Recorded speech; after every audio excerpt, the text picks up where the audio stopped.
आकाशवाणी भोपाल से प्रस्तुत हैं प्रादेशिक समाचार।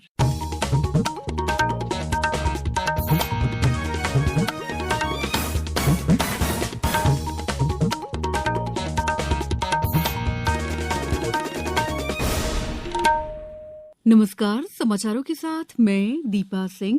सबसे पहले मुख्य समाचार। प्रदेश में तालाबों और जल स्रोतों के संरक्षण के लिए जन भागीदारी से चलेगा अभियान। इंदौर बनेगी देश की पहली वेटलैंड सिटी। सरकार अगले सप्ताह से 29 रुपए प्रति किलोग्राम की दर से बेचेगी भारत चावल। और दूसरे टेस्ट में भारतीय टीम ने बनाए 6 विकेट पर 336 रन। यशस्वी जायसवाल का शतक। अब समाचार विस्तार से। मुख्यमंत्री डॉ मोहन यादव ने कहा है कि तालाबों और जल स्रोतों के संरक्षण के लिए प्रदेश में जन भागीदारी से गतिविधियों को अभियान का रूप दिया जाएगा। उन्होंने कहा है कि प्रदेश के अन्य वेटलैंड क्षेत्रों को रामसर साइट के रूप में घोषित कराने का प्रयास किया जाएगा। मुख्यमंत्री विश्व वेटलैंड दिवस पर आज इंदौर के रामसर साइट सिरपुर में आयोजित कार्यक्रम को संबोधित कर रहे थे। रामसर सचिवालय की महासचिव डॉ मुसोदा मुशाम्बा ने कहा है कि भारत में 1982 में मात्र 2 रामसर साइट्स थीं, जो अब बढ़कर 80 हो गई हैं। उन्होंने कहा है कि शीघ्र ही इंदौर को रामसर सिटी के रूप में जाना जाएगा। मुख्यमंत्री डॉ मोहन यादव ने कार्यक्रम में पुस्तकों का विमोचन किया। आगर मालवा स्थित शासकीय नेहरू स्नातकोत्तर महाविद्यालय में ये दिवस मानव कल्याण थीम पर मनाया गया। सरकार ने चावल के मूल्य में वृद्धि रोकने के लिए व्यापारियों, थोक विक्रेताओं, खुदरा विक्रेताओं और मिल मालिकों सहित चावल का भंडारण करने वाली संस्थाओं को अगले शुक्रवार से अपने भंडार का विवरण देने का आदेश जारी किया है। नई दिल्ली में आज खाद्य और सार्वजनिक वितरण विभाग के सचिव संजीव चोपड़ा ने कहा है कि खाद्य और सार्वजनिक वितरण विभाग की सभी किस्मों के भंडारों की निगरानी करेगा। श्री चोपड़ा ने कहा है कि 29 रुपए प्रति किलोग्राम की दर से भारत चावल अगले सप्ताह जारी किया जाएगा। उन्होंने कहा कि चावल नेफेड, केंद्रीय भंडार, राष्ट्रीय सहकारी उपभोक्ता महासंघ जैसी खुदरा दुकानों पर उपलब्ध होगा। उज्जैन में 1 मार्च को विक्रम व्यापार मेला, इन्वेस्टर्स समिट और विक्रमोत्सव आयोजित किया जा रहा है। इन आयोजनों को लेकर उज्जैन में व्यापक स्तर पर तैयारियां चल रही हैं। व्यापार मेले में ऑटोमोबाइल, इलेक्ट्रॉनिक सेक्टर की दुकानें प्रमुख रूप से लगाई जाएंगी। व्यापार मेले में विक्रय होने वाले गैर परिवहन वाहनों और छोटे परिवहन वाहनों पर पंजीयन शुल्क और रोड टैक्स में 50% की छूट का प्रस्ताव मंत्रिपरिषद के समक्ष रखे जाने की कार्रवाई की जा रही है। इन आयोजनों में जन भागीदारी को भी प्रोत्साहित किया जा रहा है।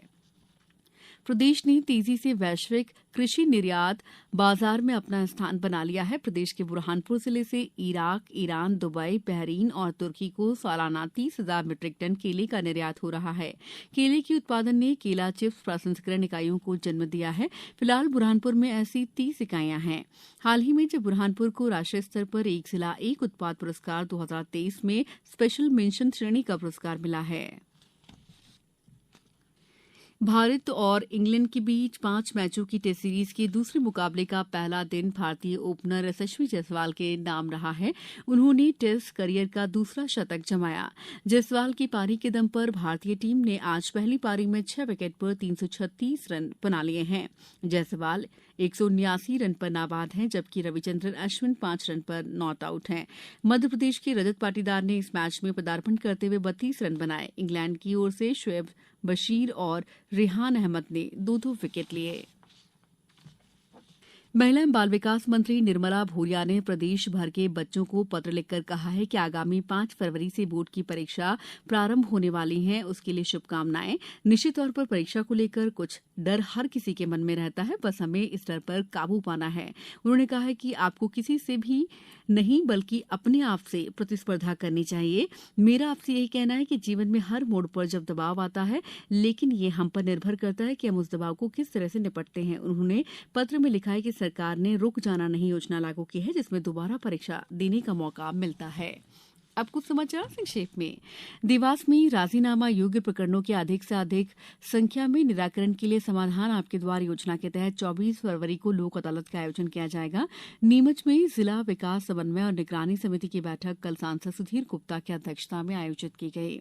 सागर में संभागायुक्त डॉ वीरेंद्र सिंह रावत ने शासकीय उच्चतर माध्यमिक विद्यालय क्रमांक 1 बीना के प्रभारी प्राचार्य को अभद्र व्यवहार के आरोप में तत्काल प्रभाव से निलंबित कर दिया है। दमोह में जबीरा विधानसभा के ग्राम नोहटा में निःशुल्क चिकित्सा शिविर का आयोजन कल और 4 फरवरी को किया जाएगा। और शिवपुरी में आज एक बार फिर से मौसम में बदलाव देखा गया। आज कोहरा छाया रहा, जिसके कारण हाईवे और अन्य मार्गों पर वाहन चालकों को वाहन चलाने में काफी परेशानी हुई। अंत में मुख्य समाचार एक बार फिर। प्रदेश में तालाबों और जल स्रोतों के संरक्षण के लिए जन भागीदारी से चलेगा अभियान। इंदौर बनेगी देश की पहली वेटलैंड सिटी। सरकार अगले सप्ताह से 29 रुपए प्रति किलोग्राम की दर से बेचेगी भारत चावल। और दूसरे टेस्ट में भारतीय टीम ने बनाया 6 विकेट पर 336 रन। ये यशस्वी जायसवाल का शतक। इस बुलेटिन में इतना ही। दीजिए इजाजत। नमस्कार।